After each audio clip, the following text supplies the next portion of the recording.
Journey into space.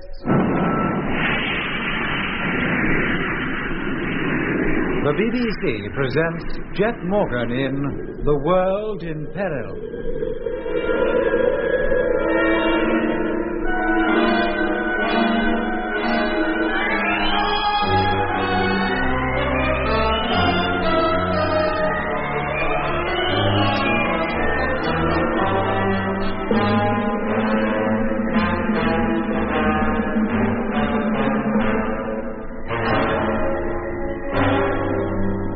Jet Morgan and his crew are aboard a Martian asteroid which was on its way through space to join the Martian invasion fleet.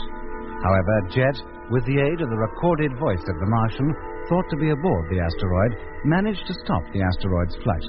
But the deceleration was so rapid that the ship sustained considerable damage to its installations. And Paddy Flynn, the Irishman who'd been a prisoner of the Martians a great many years, received injuries from which he died. Meanwhile, Mitch and Lemmy, wandering through the winding corridors which honeycombed the asteroids, suddenly came upon the Martian quarters and found the door open. They went inside and heard a voice, a very familiar voice, telling them to climb a flight of stairs. This they did, and found themselves in what they took to be a lookout tower standing on the asteroid's surface. Why don't you sit down? Make yourselves comfortable. Oh, I didn't know this was a social call. Who are you? Yeah, why don't you show yourself? I intend to. But would you mind closing the door first? What, the one we just came through, you mean? Yes. All right, close it, Lemmy. Let's get this over. All right. Contact. Thank you.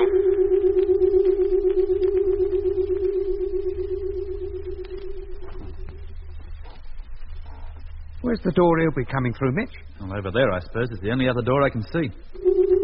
Oh, and here he comes. The door's opening. Hello, Mitch. Lemmy. Nice to see you again. Blimey. It's the lunar controller. Surprised to see me? We both thought we recognized your voice, but we couldn't see how it could possibly be you. Well, last time we saw you was down on the Earth's moon, just before the Discovery took off for Mars. How did you get here? Don't you remember? As you took off, a fleet of Martian spheres landed near the lunar colony. That's right. Well, no, I wrecked the takeoff. We only got away by the skin of our teeth. You were lucky to get away at all. Eh? The spheres were late. They were due to arrive 3 hours before. You mean you were expecting them? Of course. But how'd you know they were coming? Well, you saw them yourself. From the observation dome. You were watching the sunrise, remember? It was you and Jet Morgan who drew my attention to them. And very grateful I was for the information, too. But just seeing them didn't mean they were going to land. To me, it did. Eh? You mean you had advance information? Yes. Now, wait a minute. Yes, Lemmy? Are you trying to tell us you've been working with the Martians all the time? Yes. And that the lunar controller, one of the highest officials in Space HQ, is a traitor? Now, I wouldn't go that far, Lemmy. Well, what else are you, then? No wonder every move we made was known. No wonder that condition geezer picked us up in an official car and took us down to Hindhead instead of the airport, where you were supposed to be waiting. No wonder at all, really. You and all your talk about there being conditioned types planted in Space HQ. It was you that planted them there. Of course. And then you have the nerve to allow us to take off for Mars again. Find out all you can about the invasion. Why, you big... You knew about it all the time. I had to get you off the Earth. I nearly succeeded with that phony chauffeur, but you were too smart for me. So I had then to let you get at least as far as the moon. Nobody on Earth, in Space HQ, or anywhere else could possibly suspect that I had any other interest at heart than getting the Mars fleet safely on its way. Well, you certainly fooled us. We trusted you to do just that. But it was never intended that you should get away safely. Eh? Just before takeoff, the spheres from the fleet of Martian asteroids were to have arrived, overcome the lunar colony and all the personnel, including you. And why didn't they? I told you. They were a little late. And before they appeared, your rocket motors had been fired. The Discovery and the 2 freighters had to take off then. I really should congratulate you on getting away at all, without any further help from lunar control. And what happened to them? They were easily overpowered.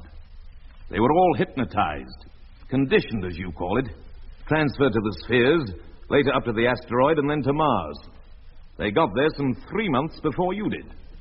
I believe they're all getting along very nicely now. And what about the 2 ships that were sent up from Earth to investigate the lunar colony's failure to answer radio signals? A skeleton staff of specially trained personnel were left behind to deal with them.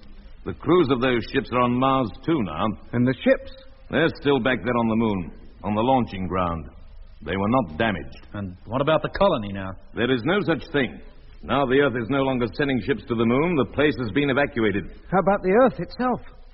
100,000 conditioned personnel have been landed to date. Eh? They are there, living among normal people, just waiting for the invasion to start. They know exactly what to do when it does. Taking over the Earth will be an easy matter. 90% of the population won't even know what has happened. There'll be no bloodshed, no fighting. But how could you avoid it? Quite easily, Mr. Mitchell. That still doesn't tell me how. When you were back on Earth, did either of you ever watch television? Of course we did. You can't get away from it. It's in every home. Yes, in every home. In the telecinemas, restrooms, works canteens, schools, hospitals, restaurants. Look, I don't see what this has to do with conquering the Earth. Television is the most important weapon at our disposal. What are you talking about, chum? Surely you haven't forgotten the famous hypnotism incident of 6 years ago. Professor, what was his name? Brewer. Yeah, Brewer, that's it. Gave a lecture on hypnotic medicine. Yes, it was relayed throughout the British Commonwealth. What, you mean that geezer who puts people to sleep just by looking at them and talking to them from a televiewer screen? Yes. Am I likely to forget it? You'll remember that Professor Brewer had incredibly strong powers as a hypnotist. He had only to stare fixedly at the camera for a few minutes and speak in his soft and soothing way to have half his viewers falling asleep. That's right. Didn't take more than a couple of seconds in some cases. Professor Brewer had spent some years on Mars. What? Before he was taken to the Red Planet, he was an ordinary medical student. But on Mars, he was conditioned, trained as a hypnotist, and returned to Earth to practice his art and make a name for himself. And he certainly made one, but I wouldn't like to repeat it here. His appearance on TV on a worldwide link-up was engineered by us. You mean you fixed it all? Of course. We wanted to carry out a little experiment. It worked beautifully. And if it worked so well with a trained Earthman, you don't need me to tell you how it'll work when a Martian, to whom hypnotism is commonplace, carries out a similar telecast. Oh, blimey. How far do you think he'll get? The moment the first reports of the effect of Brewer's talk reached the television authorities, he was cut off. Yeah, and in any case, the cameraman went to sleep. And for the last couple of minutes, the only view people got of Professor Brewer was his knees. The cameraman won't go to sleep next time. People already conditioned will be unaffected and will carry on as they normally would. You mean you've got conditioned types planted in all television organizations? The world over. But every station in the world won't necessarily carry the picture. Oh, yes, they will. It has all been arranged. But how's a Martian, especially if his brain is as long as a street, as you say it is, going to get into a studio without being noticed? He doesn't need to. At the time of the transmission, he will be in an asteroid like this one, poised above the Earth. Then, every station in every part of the world will suddenly tell its viewers to stand by for an announcement of worldwide importance. They will be told to bring as many people as possible to the receiver. This, they will be warned, is an international emergency. And can't you just see them, sitting there with their tongues hanging out, not wanting to miss a thing? And then it will happen. The regular program will be replaced by the one from the asteroid. It is estimated that everybody watching the screen will be conditioned within 2 minutes. And then? And then they will be in a condition whereby they cannot fail to do exactly as they're told. And they will be told to carry on life much as before, to go to work, run their homes, and obey the orders of the local supervisors, who by then will have taken over and have things well under control. Blimey.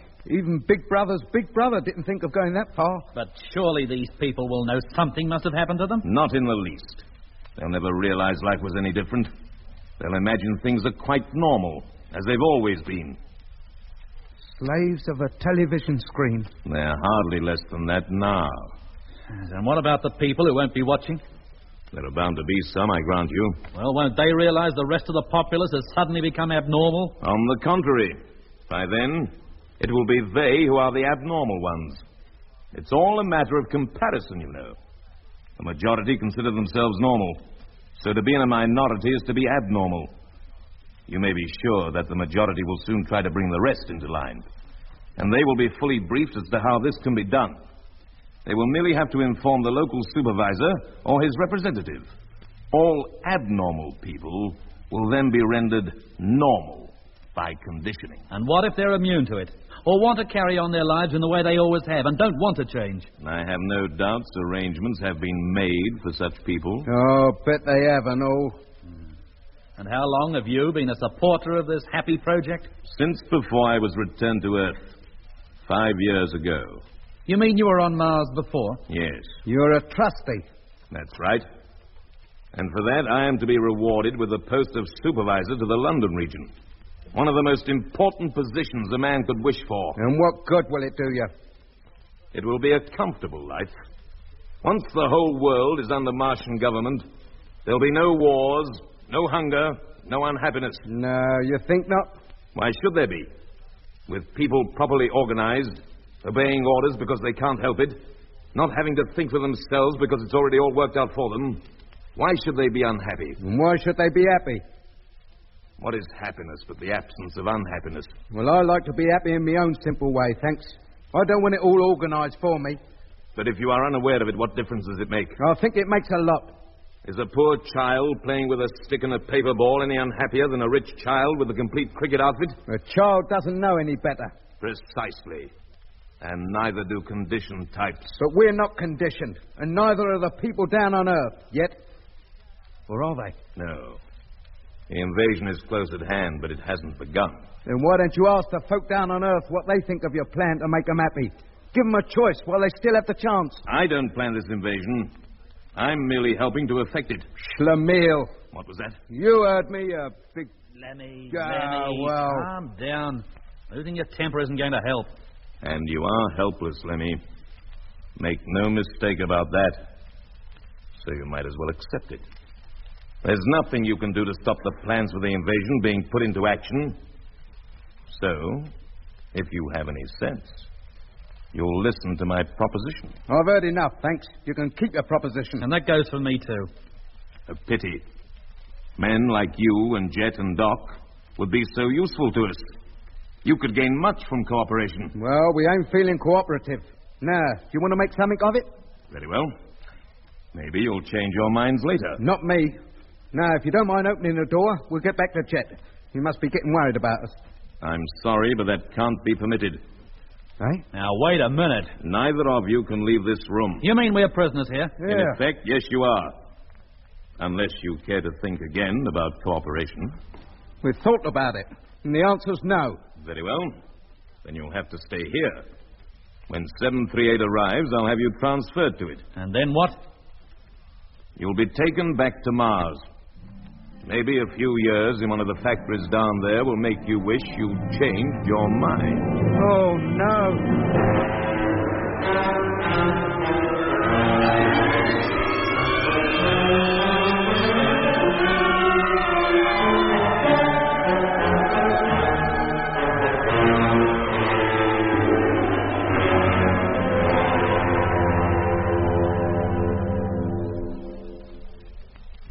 All right, Frank. Try once more. If we don't find them this time, we'll organize a search. Well, there it is, the Great Hall. Scan the place from end to end. Now, Jap. What's the point? We've covered the whole route between here and the sleeping quarters a dozen times. Well, once more can't hurt. Oh, nothing. You want a close-up of the foot of the staircase? Yes, please. Well, there it is, in darkness, just as before. Well, then they can't be up there.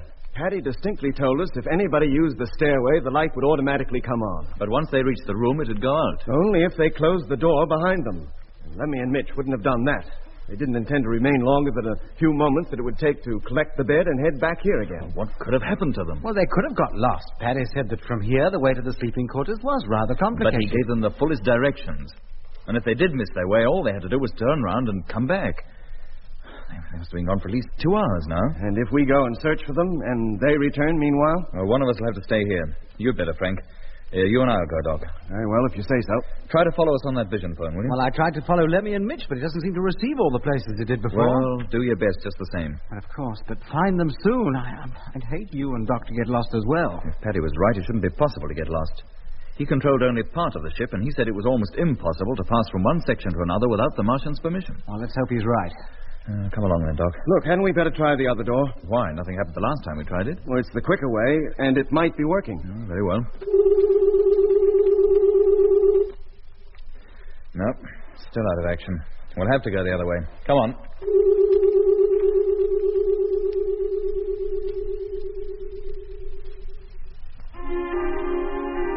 The directions Paddy had given Mitch and Lemmy, and which Jet and I now followed, seemed simple enough. But we soon found them to be totally inadequate, and it wasn't long before we were lost in a maze of corridors. We could well understand now why Mitch and Lemmy had not found their way back to the room in which we had first found ourselves awake.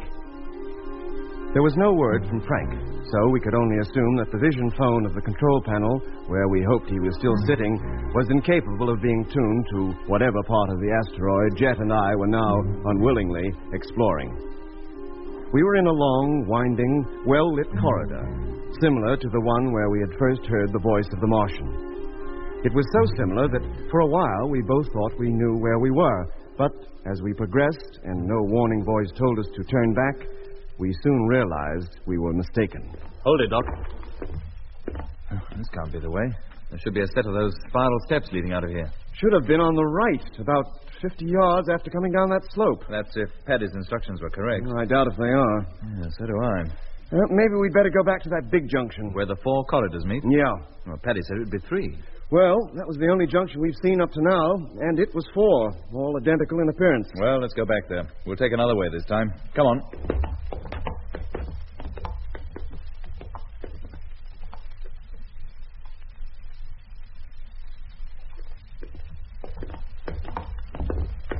Say, this is the place, isn't it? The junction, I mean. I would have thought so, but there are only 3 corridors here. But we couldn't have got lost in that short distance. Unless we took a wrong turning on the way back. I wouldn't have thought so. Well, there are certainly only 3 corridors meeting here. They couldn't have rebuilt them since we were here last. Perhaps we'd better retrace our steps again. There was only somewhere marking the way we'd come. We don't even possess a pencil between us. A large ball of string would be even more useful. What are you doing? Seeing if I can make a mark on the wall with my boot. Well? Nope. Goodness knows what that wall can be made of. I can't make even a scratch on it. This could be the 3 corridors that Paddy meant, I suppose. The ones we should have passed originally. In which case, assuming we came down that one, we should take the center of the 3 passageways facing it. Right, let's do that. Come on, then.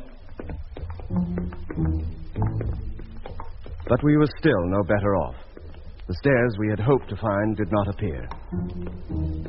The corridor forked twice in a very short time, and then again assumed a circular course, but in the opposite direction to the one from which we had just retreated. And then we heard a sound that made us instinctively flatten ourselves against the wall. Not that doing that helped us much, but there was no openings of any kind in which we could have hidden. What do you make of that, Doc? Sounds like a drum. Or a piece of machinery. No, it's marching feet. What? Well, isn't it? Yes, I think it is. Not far off, either. Should we retreat, do you think? About 100 yards back, there was a flight of stairs. Maybe we could hide there. No point. Here they are. Just coming round the corner now. Yes. Condition types. Look at them. Like men sleepwalking, looking straight ahead, neither to right nor left. Doesn't seem to be anybody in charge of them. I wonder where they're going. When they get level with us, we'll find out. How? You'll see. They're nearly level with us now. I'll approach the one on this side of the front rank.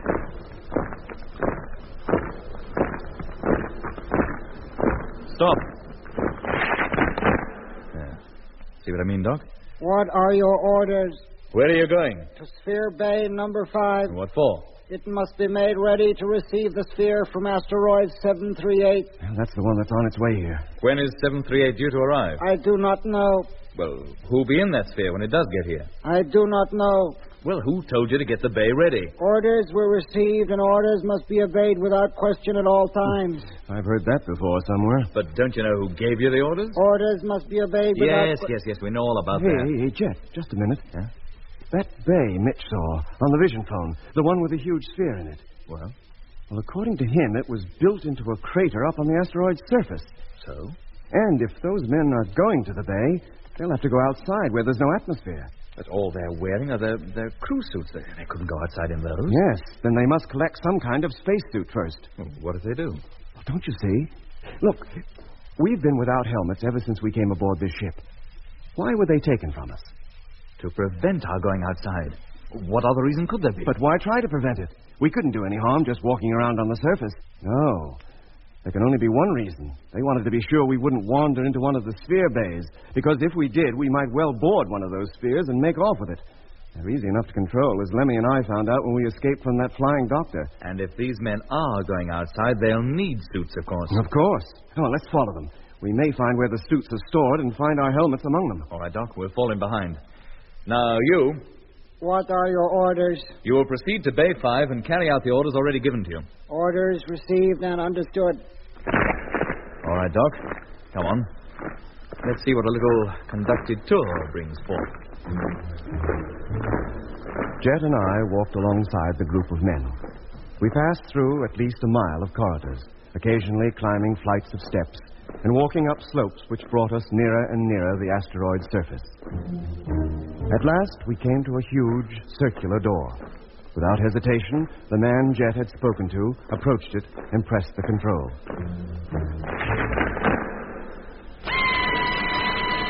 Immediately, there came the now familiar rasping sound of the warning for all doors in our section of the asteroid to be closed. A few moments later, the door opened to reveal a great hall, similar to the one we had passed through when we first left the room in which we had been confined. The difference between this hall and the other was that instead of a corridor being at the far end of it, there was another airtight door, similar to the one we were now passing through. There was also a number of smaller doors set in the side wall. The first door closed behind us. Then the men split up into fours and made for some of the smaller doors. Jet and I followed the men who had been at the rear of the column. When the door for which they were heading was reached, one of the men opened it. He and his three companions went inside. Jet and I followed, then stopped in surprise at the sight that met our eyes.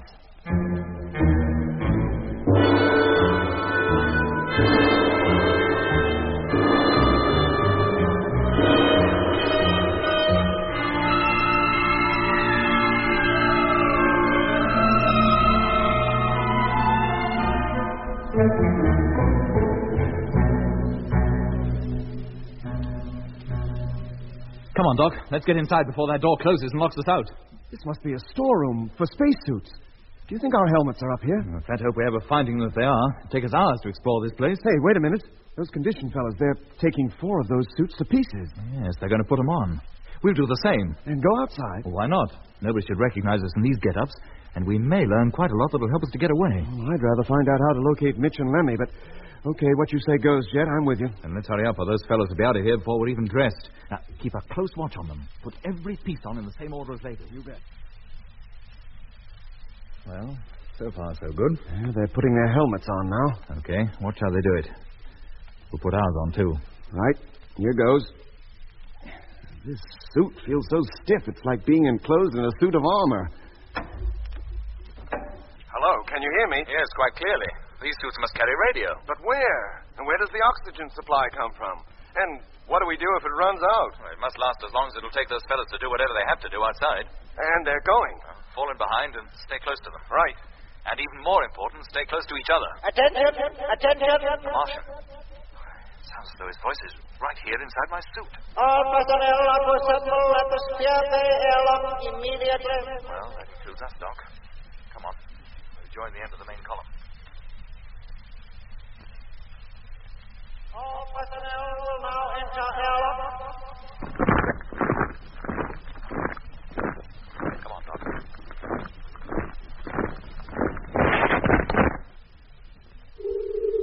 Well, there's no turning back now. The inner door is closing.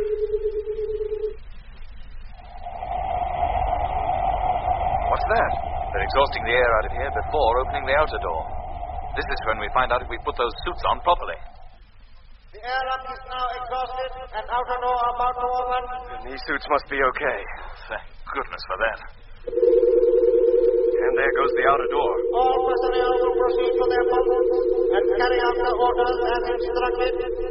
On completion of tasks, you will return to the airlock. That is all. Here we go, Doc. Come on. It is a crater, with dozens of spheres parked on its floor. Yes, and room for dozens more. Look, there's the big one that Mitch told us about. Could be. Stick close to the working party, Doc. We should get a good chance to look this place over. Stick close to them, you say? They're splitting up and going in different directions. Oh. Well, what do we do? Follow just one of them? No point in that. We'll go our own way. Huh? Not too far. Just up to that big ship. I want to get a really close look at it. Well, it doesn't seem to be any different from the smaller spheres. Not from the outside, anyway. Do you think it's operated in the same way? Probably. In that case, we should be able to get inside merely by pressing this control. We certainly can. Anybody watching us? Not that I can see. Very well, let's get inside. Right. The construction of this sphere seems to be exactly the same as the smaller ones. And the control panels are identical, too. Which means it needs only a few men to operate it. Yeah, but how about navigating the thing? How about food and water? And, always assuming we get the ship off the ground, where do we head for? For Mars and the Discovery. At least we can contact Earth from there. If Control is still listening, they may have given us up as lost. Well, we've seen all we need to down here. Let's get up to the next deck. See what's up there. Open the door into the central pillar. Right. The stairs leading up should be behind it. Contact.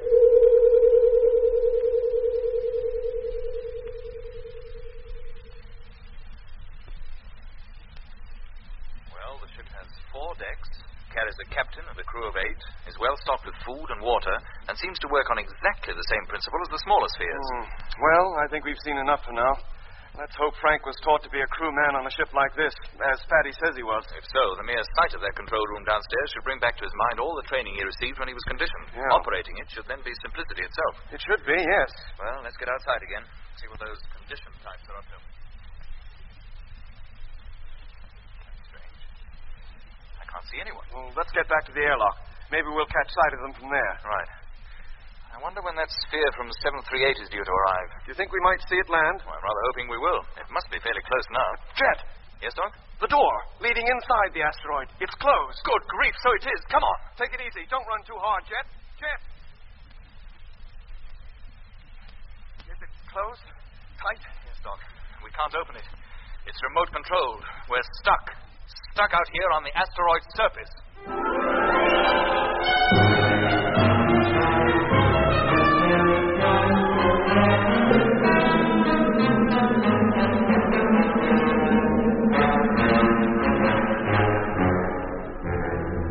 That was episode 14 of Journey into Space.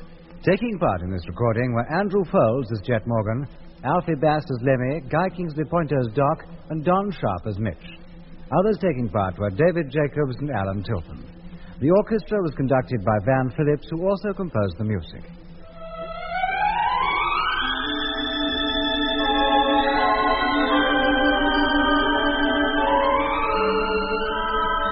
Journey into Space was written and produced for the BBC by Charles Chilton.